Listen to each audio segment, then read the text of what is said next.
ingabire twahawe tuza gukora ibishoboka byose bitumushavuze kwitondera byatubwira hari abantu muri kino kibanza murazi neza kubyo twavuga ari ukuri Mpwemu Imana yahoze abarongora abagira inama mugabo uyu munsi mugenda atacavuze ubu naho urarasemera nta na kimwe wumva kubera iki hari igihe yavuze urica amatwi arasubira aravuga urica amatwi Mpwemu Yera n'umugentleman Mpwemu Yera gutatagura amakofu ngo base kumva oya udashatse kumumva aravuga ati nukuje nkunda amahoro ari Mpwemu hari umwitegembye arakunda ahantu hari umwitegembye ntazosubira kuvuga azoca yiyiye wamwirukanye ndakunda isezerano rishasha Imana igufata ku ngufu Imana ikorana no gushaka ku mutima wawe ndikuruga dodo ni umvijwe cyane kugura byinjira dusaka utuguruye naho ndi Imana yawe ndumuremye ndi byose byawe sinagufata ku ngufu tuzokora ibintu bitunganye nuko utahura ibi bintu indwi ngiye kuvuga kuri Mpwemu Yera icambere Mpwemu Yera ubwa mbere na mbere menye neza ko ni ingabire wahawe iruta izindi ngabire zindi zose Mpwemu Yera is a gift ni ingabire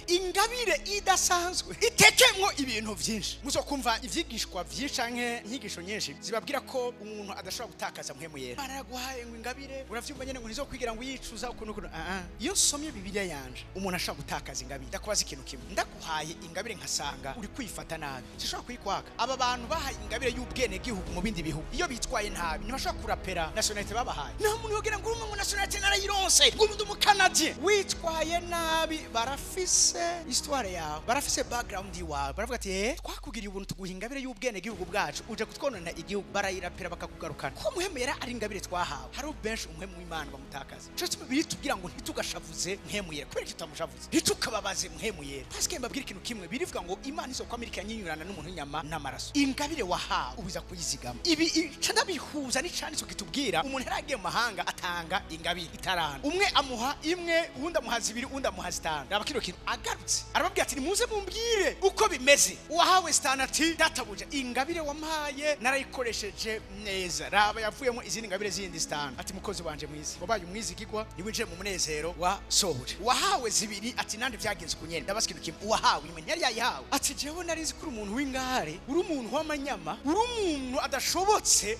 rugara ati jewe nagenda yigeza atakira ivyawe yambwiye ati muntu wanje we mubi yarindeye ko ayisubize yishivuga ngo ni mu mwaki yafise muyihe ufise zingahe zitanu uko niko bimeze kuba dutabura ko Mpwemu Imana ari ingabire twahawe tubiza gukora ibishoboka byose bitumushavuze kwitondera byatubwira hari abantu muri kino kibanza murazi neza kubyo twavuga ari ukuri Mpwemu Imana yahoze abarongora abagira inama mugabo uyu munsi mugenda atacavuze ubu naho urarasemera nta na kimwe wumva kubera iki hari igihe yavuze urica amatwi arasubira aravuga urica amatwi Mpwemu Yera n'umugentleman Mpwemu Yera gutatagura amakofu ngo base kumva oya udashatse kumumva aravuga ati nukuje nkunda amahoro ari Mpwemu hari umwitegembye arakunda ahantu hari umwitegembye ntazosubira kuvuga azoca yiyiye kuba rero Mpwemu Yera ari ingabire tuza ko amatwi turakora ishobwe byose kugira ngo nitumushavuze umugenzi wawe iyo uguma uri kuramubabaza iyo uguma uriko uramufata nabi ashobora kugira iki kwigira wamwirukanye ndakunda isezerano rishasha Imana igufata ku ngufu Imana ikorana no gushaka ku mutima wawe ndikuruga dodo ni umvijwe cyane kugura byinjira dusaka utuguruye naho ndi Imana yawe ndumuremye ndi byose byawe sinagufata ku ngufu ubwa mbere na mbere n'ingabire icakabiri Mpwemu Yera niwe mukoresha dufise uyu munsi mu gikorwa data tujeje hano muri nosi mucongereza bivugika neza niwe executive managing director w'ishengero uyu munsi magato ibyakuze n'umwa igice c'icenda ishengero rikarikiwe na Mpwemu Imana riragwe rabakiro kimwe Yesu yari hanikirije abigishwa barababwira ngo hagira ico muja gukora mutarahabwa Mpwemu Yera kubera iki niwe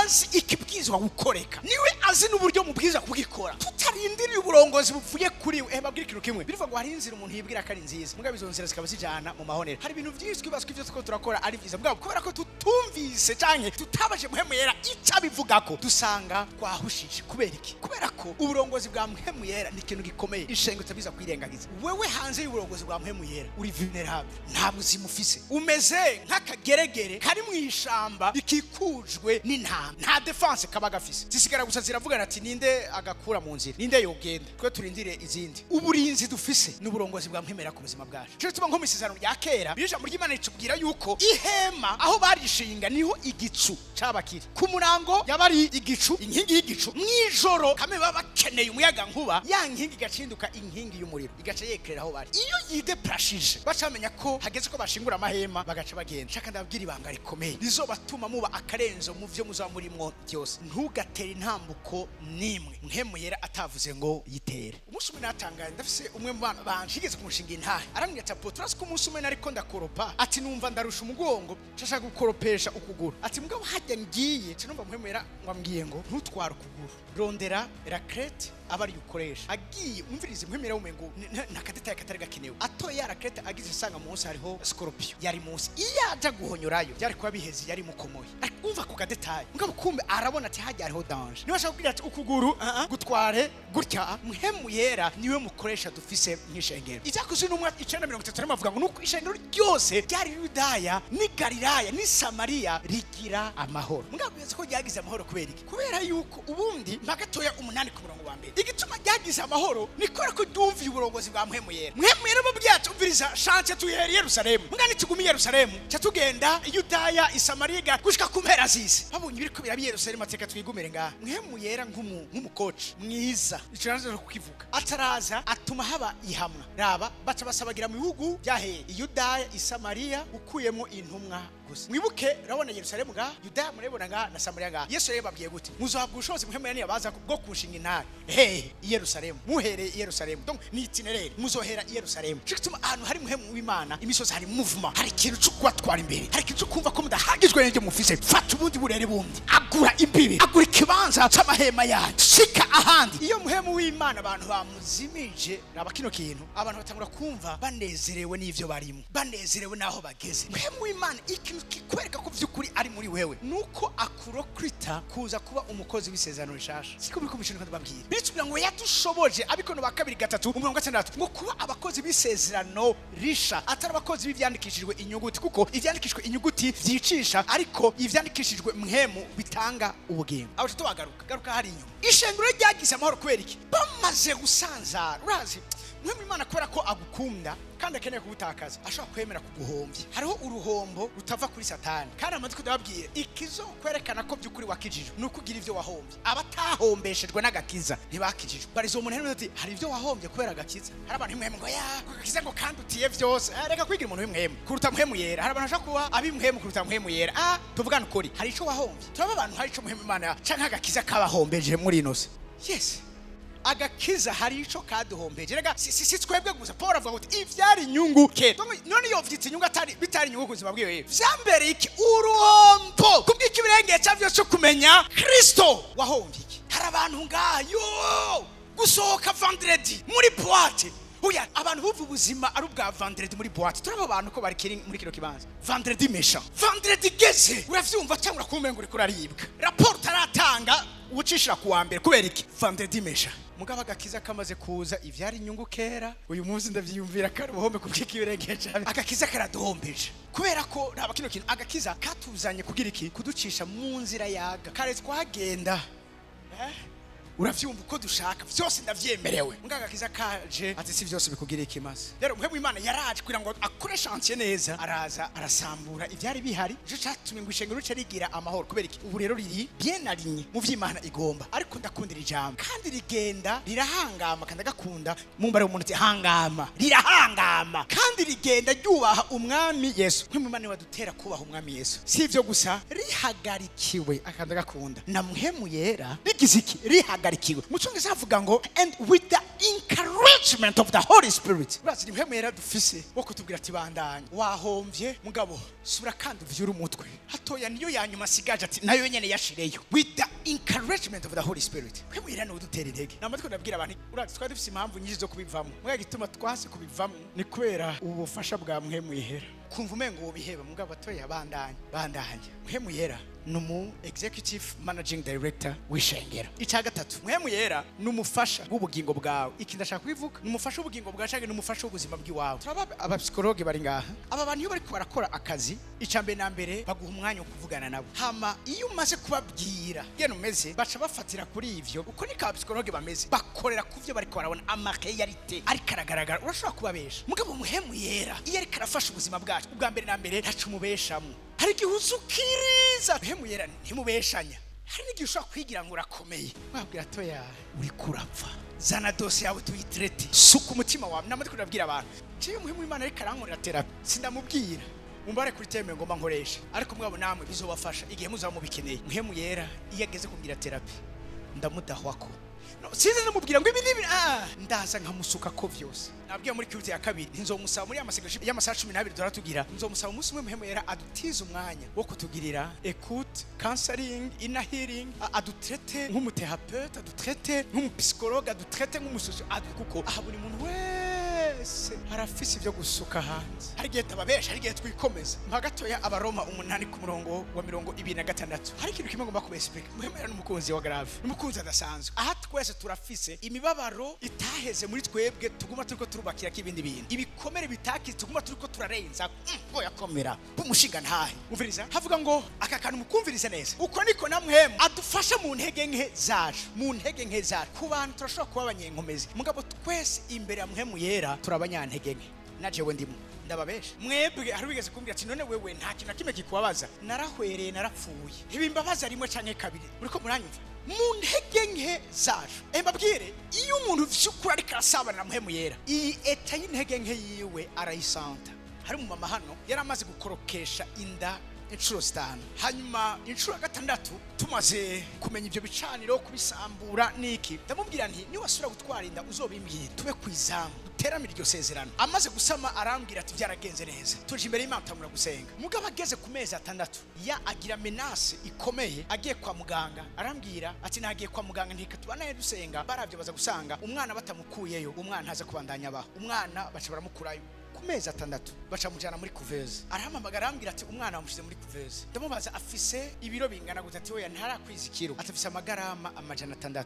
mwiyumvire umwana afise amagarama 600 canamubwira ni sawa ndaje kukuraba hanyuma ndinjira hamaca mbona ako kana ryari rya mbere mbonye umwana wa mezi 6 afise ayo magarama mpeje kubabwira ndahageze ne kumena mama wiwe arandaba mu maso acabona moso zarakorotse shase guteranura kanwa ngo mvuge ndabura isengesho hano nashaka kumumva adufasha mu ntege nke zaje hari ahantu ushobora kugera utarahagera uzohagera igihe cyose uri kurakura aho ushobora kubura amajambo aho ushobora kubura inyifato ugira ndahageze aho hantu numvise amosozi menshi shatse gusenga ndabura isengesho nsenga ariko ndakunda Mpwemu Yera ico nico gihe yamaca zano gufasha bwiwe cyandahangura kumva muri jewe kuniha ndahangura kumva amaborogo muri jewe cyandamenya neza yuko Mpwemu Yera araheje gufata relève itandukano rya Mpwemu Yera mu kudusengera hamwe na Yesu Mpwemu Yera yadusengera asengesha ingingo z'imibiri yacu hari gihe muramumva muri ko murasenga mukumva mushaka kuvuza induru abatabizi baca baceceka oya yirekure Mpwemu Yera karasenga iyo Mpwemu Imana adusengera nasengesha amajambo Mpwemu Yera misosi adusengera akoresheje iminiho kumyiha aniho iminiho itovugwa Mpwemu Imana yadusengera akoresha expression z'Impwemu zacu Mpwemu Yera afata relève iyo bikomeye ubona ubundi iyi mihana yindi iri ngaha hafi yacu nta matara ifise mugabo twebwe amatara turafise azikizima turafise nikora ko ariho coupe électrogène hari ya hanze abatayifise bari mu kizimi nta matara bafise mugabo twebwe tuyifise uyu mwanya umengo ntangura nigeze iba niko na Mpwemu Imana ameze iyo abona tugiye kunanigwa mu ntege nke zacu buri muntu wese arafise ahantu abagiye kugwa mu manga mugabo aho nyene agiye kugwa Mpwemu Imana agacatega umugongo ugahonyora kuri we agasura gatega umugongo ugahonyora kuri we wewe wibaza ngo niko byatereza kugenda oya hariho imanga wosura guhonyoramwo nabi ugakura amenyo ugakomereka ukagira ikindi kibazo kindi mugabo harya nyene ugiye kuba umunyantege nke niho Mpwemu Imana aca gusamira wabuze isengesho usenga wabuze indirimbo uririmba wabuze igikorwa ukora akagutorera aho nyene mu ntege nke zacu cigituma buza kuba abantu bakonsulta Mpwemu Yera reka babwire ikintu kimwe ni wamenya neza ko Mpwemu Imana ari mu life coach wawe tuzosubira kuja uravyumva kurondera abo kumviriza ibikomere bikira neza iyo bivuwe na Mpwemu Yera apana iyo vyavuwe n'abantu umuntu asura gupfupfasa arashobora kugira ahagukwe na hakugejeje mugabo ushobora kugukiza neza igikomere ku buryo atangoho isigara ni Mpwemu Yera uyo mwana mbuzi isengesho numva marira numva amaborogo muri jewe maze numva Mpwemu Imana arafashiyoka ayigize guyiwe uko narira mboroga narumva neza ko ari karatanga ubuzima muri uwo mwana ngiye umama arabona ingene meze aravuga ati shangira aya mosozi arize ngira nta kizova mu ngira Imana imweretse ibindi arambira ngo ntaci Imana ivuze tabwira ntugire ikibazo Mpwemu Yera yakiriye dossier tabwira mbwa buzoza urambira amakuru ingere bimeze umunsi kurikira kambira ngo kadugije amagarama 100 Imana ishimwe haize imisi 2 ndaje kuraba ngo ariko usanze kasuye gukorora kageze ku 600 kandi Mpwemu Yera ibi bintu nibiki ariko ko narizi neza yuko arazi ngena dufasha mu ntege nke zacu. Uwo mwana aramuduza inyuma yaho gatangura gusura kumera neza. Haheze igihe baca bagaha mama wako muri chambre atangura kukonsa neza badacishije mu isonde. Uyu munsi ko turavugana n'umwana ariho. Cyo twaherewe Mpwemu Imana sikindi. Igihe tugeze hahandi atasengesho dufise. Sindababesha. Hari igihe dushobora kumva na jewe ndiko ndabwira, hari igihe nshobora kumva ncitse intege. Rimwe Pastor Kanyange niwe abizi bagifise muri Beraka numva ndarengewe. Urashobora kugira ibintu ushobora kugira n'umugore wawe kubera ko ufite uzo umwisha uri kurapfa nawe uramwisha. Fise principe wo nkunda ndamuproteje. Mukabo numva ngomba gusaduka. Kwembabwire benshi ngaha ntimuri ngaha kubera ko muri ngaha kubera ibintu vyiza. None benshi mwazanywe ngaha n'ingorane, kandi izo ngorane nanje mwarazinshizemo. Nico Imana ndabiryoherewe. Mugabo hari igihe turengerwa nk'abantu. Joge Pastor Kanyange barafise saduresi ndamubwira nti ushaka kuntiza hasare nkaja gusenga. Terumva nkeneye kuja kura umuterapeute wanje, umukoseye wanje, umupsikologe wanje Mpwemu Yera. Ndagenda antijije urufunguruzo ndugura ninjiye akase agiye atayumva induru acagaruka yiruka yibaza ngo ni ikintu mbaye aradodora. Mugabo uko nyene niko iyo ndiko namubwira Mpwemu Yera sinamubwira ngo Mpwemu Yera ngo ndababaye oya. Iyo Mpwemu Yera hageze kumubwira umbabarire kuri terme ndamudahwako. Hari abantu mukeneye imyanya na Mpwemu Yera aho musohora vyose biri muri mwebwe. Hari umubabari Imana ikira ugukamuramo mu buryo bw'uko hari ibintu hagiye muri ko murabona abantu bari baravumisa sikora gusa bari Mpwemu mbi. Hari abantu bari kwavumisa agahinda n'umubabaro n'intimba vyamaze umwanya munini mu mitima yabo. N'umuterapeute waje ipoint ya kane niwe bushobozi bw'ishengero hano muri nose. Icya gatanu niwe agwiriza ishengero n'umugwiza hejuru ubuzima bw'ishengero, the multiplier. Yesaya 32:15 kugeza aho Mpwemu Imana zo dusikwa ko avuye hejuru ivyari ubugaragwa bigacika itongo rimera cyane, ivyari itongo rimera cyane bigacika ishamba. Mpwemu Yera afise muri we option yo kugwiza ibintu mu buzima bw'iwawe. Arazi gena gwiza umugisha w'Imana ku buzima bw'iwawe, arazi gena gwiza amagara meza ku buzima bw'iwawe, arazi gena gwiza impore ku buzima bw'iwawe. He is the multiplier. Cya gatandatu n'umwigisha atubwira ivyo Yesu yasize atatubwiye. Icanyuma cyo ngiye kurangiriza ko niwe aduhishurira amabanga y'Imana anyegejwe. Ico cyo Mpwemu Imana ari ku buzima bwacu ni ngabire dufise, niwe mukoresha uyu munsi dufise nk'ishengero muri chantier y'Imana. Cya gatatu niwe afasha ubuzima bwacu, niwe mu coach life wacu. Icya kane niwe bushobozi nyabwo, the power itself. Ubwa gatanu he is the multiplier, niwe atugwiriza ivyari ubugaragwa ndwa ngo nta buzima buhari. Mugabo ubugaragwa arazigera buhindura itongo rimera cyane. Iyo Mpwemu Imana ari ahantu wa muri kurabona umugwiza igihe cyose, umugwiza igihe cyose. Bwa gatandatu umwigisha atwigisha ivyo Yesu yasize atatu. Yavuze ngo uwo niyaza niwe azobigisha ivyo ntashoboye kubigisha mu gihe twari turi kumwe. Parce que Yesu ntafise umwanya munini. N'uyu munsi Mpwemu Imana n'umwigisha w'ubuzima bwacu. Arashoboye kukwigisha ivyo utigeze wigishwa mu ishuri. Icanyuma niwe aduhishurira amabanga y'ivy'Imana ahishije. Urazi icubahiro c'umwami no guhishura, ariko icubahiro c'Imana no guhisha. Hariho vyinshi Imana yagize ibanga, ariko hamwe na Mpwemu wayo Imana iduha kubigira ko access. Igihe cyose uzomenya ico abandi batazi, umeneza ko Imana iguhaye kuba urongora abandi. Ugutanze kumenya ikintu uwo muntu azokugira ko ubushobozi. Imana igihe cyose guhishura ikintu abantu bahisha batazi, umeneze ko Imana ikugiriye ubuntu bwo kugira umurongozi agiye kurongora abandi. Mpwemu Yera akeneye kubera umukunzi, akeneye kubera umugenzi, akeneye kubera umuhanuzi, akeneye kubera gusubizamwo intege igihe atantege ugifise, akeneye kubera ubufasha bwose ukeneye mu buzima bw'iwawe.